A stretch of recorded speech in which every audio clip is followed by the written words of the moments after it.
আশ্বিনের শারদ প্রাতে বেজে উঠেছে আলোকমঞ্জিত, ধরণীর বহিরাকাশে অন্তরিত মেঘমালা, প্রকৃতির অন্তরাকাশে জাগরিত জ্যোতির্ময়ী জগন্মাতার আগমন বার্তা।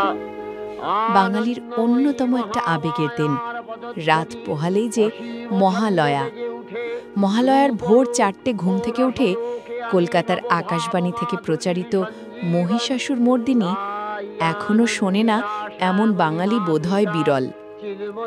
যার কণ্ঠে সংস্কৃত শ্লোকপাঠ ও ভাষ্য প্রদানের সাথে বাঙালির পুজোর আবেগ অঙ্গাঙ্গিভাবে জড়িয়ে সেই বীরেন্দ্রকৃষ্ণ ভদ্রের বাড়ি এটা।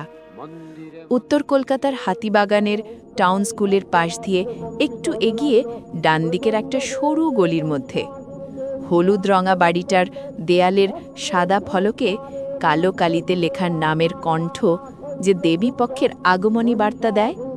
সেই প্রথম 1931 সালের মহালয়াতে বীরেন্দ্রকৃষ্ণ ভদ্রের কণ্ঠস্বর এবং শ্লোকপাঠের মধ্যে দিয়ে মহিষাসুর মর্দিনী সম্প্রচারিত হয়েছিল।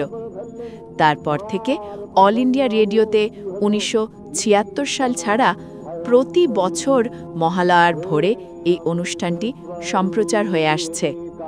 বাঙালি সবকিছু পরিবর্তনশীলতাকে সাদরে মেনে নিলেও এই কণ্ঠের পরিবর্তন মেনে নেয়নি।